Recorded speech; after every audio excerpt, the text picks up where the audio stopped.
When the clock struck midnight on the final night of the year, Victorians did not erupt into fireworks and champagne. Instead, they paused.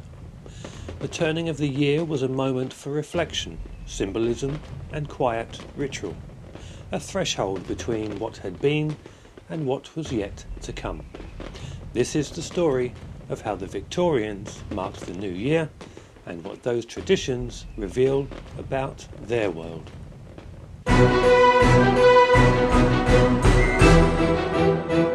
Welcome to Literally Victorian with your host, Matthew Lee Hanson.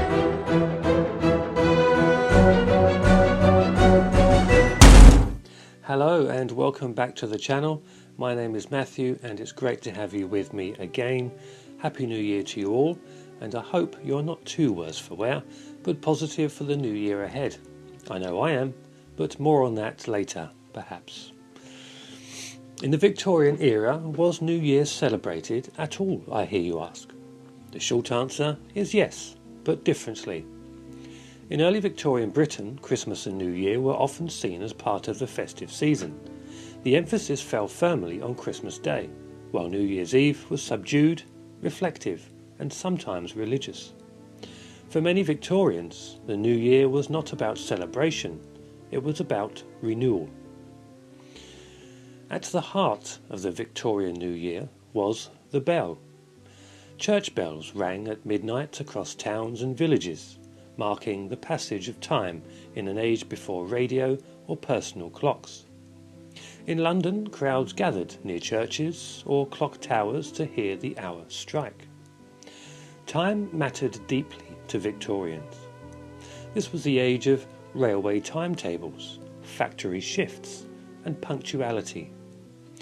To hear the bells was to feel time physically pass. The old year was said to die at midnight, and the new one to be born. Victorians often spoke of the old year as a personified figure, weary, stooped, and departing.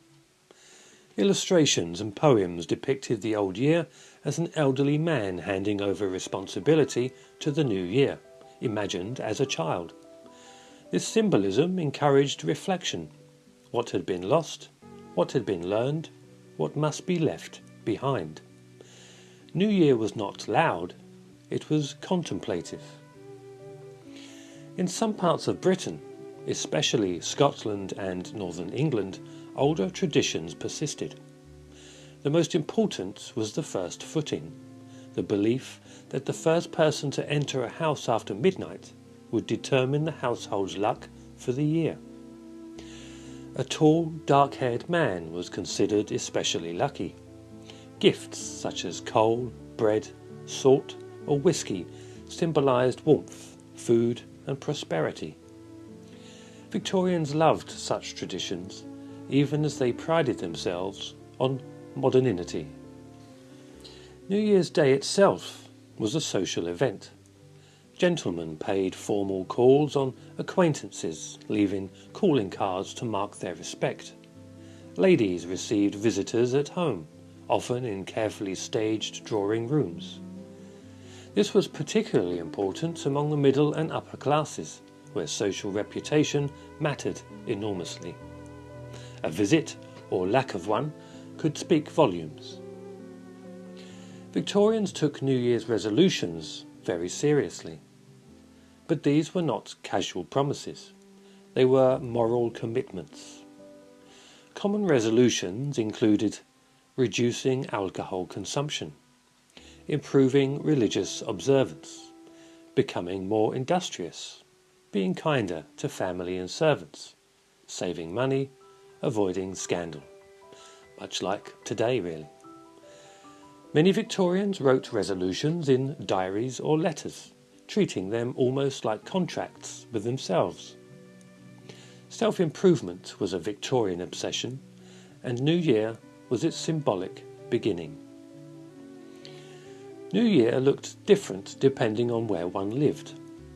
In cities, church bells, quiet gatherings, occasional music hall events, reflections on industrial progress.